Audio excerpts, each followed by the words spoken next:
دی جاتی ہے جس میں مقصد یہ ہے کہ میت کا چہرہ جو ہے وہ آپ قبلہ رخ کرنا چاہتے ہیں. جو اس میں ایسنس ہے وہ یہ ہے.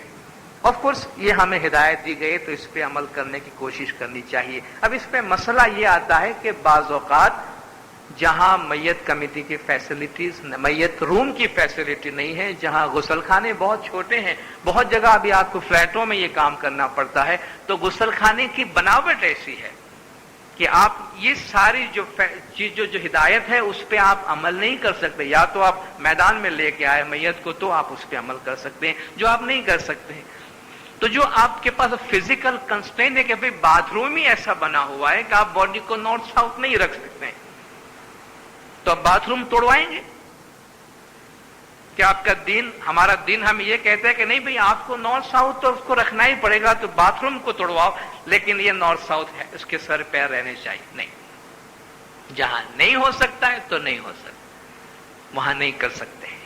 جہاں ہو سکتا ہے وہاں کریں گے. ہمارے طریقے میں یہ گنجائش ہے. اس کے لیے باتھ روم توڑنے کی یا کسی اور فلیٹ کو ڈھونڈنے کی کوئی ضرورت نہیں ہے. آپ اس کو جس طرح ہو سکتا ہے اسی طرح کریں.